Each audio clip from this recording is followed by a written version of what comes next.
નમસ્કાર દર્શક મિત્રો, આપ નિહાળી રહ્યા છો એસ લાઈવ ન્યૂઝ બુલેટિન. નજર નાખીએ અત્યાર સુધીના મુખ્ય સમાચારો. પ્રેમનું પ્રતીક એવા આજે વેલેન્ટાઇન ડે ની ઉજવણીમાં યુવાધન જોતરાયું.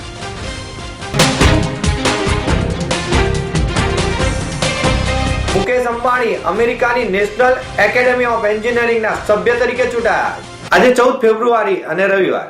આજનો દિવસ એટલે વેલેન્ટાઇન ડે. વેલેન્ટાઇન ડે દિવસ એટલે કે પ્રેમનો પ્રતીકનો દિવસ, જેમાં પણ આ દિવસની ખાસ કરીને યુવાધન ખૂબ જ સારી રીતે રાહ જોઈ રહ્યું હોય છે, જેમાં યુવાધન પોતાના પ્રિય પાત્રને ભેટ સોગાદો આપતું હોય છે.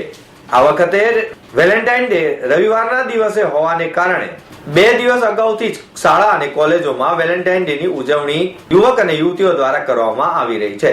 જ્યારે આજના દિવસે અમદાવાદમાં આવેલા મોટાભાગના કાફેમાં યુવકો અને યુવતીઓ ભેગા થઈ એક પાર્ટીનું પણ આયોજન કરી રહ્યા છે, જેમાં તેઓ એકબીજાને ભેટ સોગાદો આપી રહ્યા છે. જ્યારે આ ઉપરાંત કાર્ડ તેમજ ગુલાબની પણ આપ-લે કરવામાં આવી રહી છે. વેલેન્ટાઇન ડે ખરેખર એક એવા પરિપૂર્ણ પ્રેમની સાચી અભિવ્યક્તિનો દિવસ છે કે કોઈ પણ વ્યક્તિ બીજી વ્યક્તિને ખરા દિલથી પ્રેમ કરતી હોય તેના માટે આ દિવસ દિવાળીથી ઓછો મહત્વપૂર્ણ ન હોઈ શકે. બંને પક્ષે પ્રેમ સાચો હોય અને કદાચ લગ્નમાં ન પરિણામે તો દિલમાં કડવાહટ નથી જાગતી. આવી જ વ્યક્તિ માટે જીવનભર પ્રેમનું અમૃત સતત ધબકતું રહે છે. આમ વેલેન્ટાઇન ડે ને કોલેજમાં ભણતા યુવક યુવતીઓ એકબીજાને ગુલાબને અન્ય કોઈ ચીજ વસ્તુની ભેટ આપી પોતાના પ્રેમની કબૂલાત કરતા હોય છે.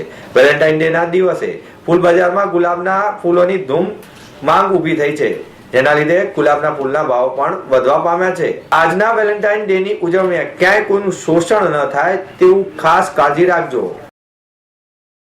રિલાયન્સ ઇન્ડસ્ટ્રીઝના ચેરમેન અને મેનેજિંગ ડિરેક્ટર મુકેશ અંબાણી અમેરિકાની સુપ્રસિદ્ધ ઓઇલ રિફાઇનરી, પેટ્રોલ, રસાયણ ઉત્પાદન અને વ્યવસાયિક નેતૃત્વ માટેની નેશનલ એકેડેમી ઓફ એન્જિનિયરિંગના સભ્ય તરીકે ચૂંટાઈ આવ્યા છે. 1964માં સ્થાપના પામેલી NE-માં 232 વિદેશી સભ્યો ચૂંટાયા છે, જેમાંથી માત્ર 10 જ ભારતીય નાગરિકો છે. આ ચૂંટણીની પ્રક્રિયામાં પ્રસ્તાવ કરનારના, ટેકો આપનાર સહિતના ઉમેદવાર પત્ર ભરવામાં આવે અને તેના આધારે વર્તમાન સભ્યોનું મતદાન કરવામાં આવે છે. ઘણા લોકો અનેક વખતે ઉમેદવારીની નોંધાવી છે, પરંતુ હજુ સુધી કોઈ ચૂંટાઈ આવ્યા નથી. મુકેશ અંબાણી પ્રથમ વખત ઉમેદવારી નોંધાવી અને પ્રથમ વખત ચૂંટાઈ આવ્યા છે. આ વર્ષમાં ડોક્ટર શ્યામ પિત્રોડા પણ ચૂંટાઈ આવ્યા છે. અત્યાર સુધીમાં NIA-માં ચૂંટાયેલા પ્રસિદ્ધ ભારતીય એન્જિનિયરમાં રતન ટાટા, ડોક્ટર પ્રદીપ TCM અને ડોક્ટર P રામારાવનો સમાવેશ થાય છે. તો મિત્રો, આ હતા અત્યાર સુધીના મુખ્ય સમાચારની ખાસ ગતિવિધિ માટે આપ નિહાળતા રહો એસ લાઈવ ન્યૂઝ બુલેટિન. નમસ્કાર.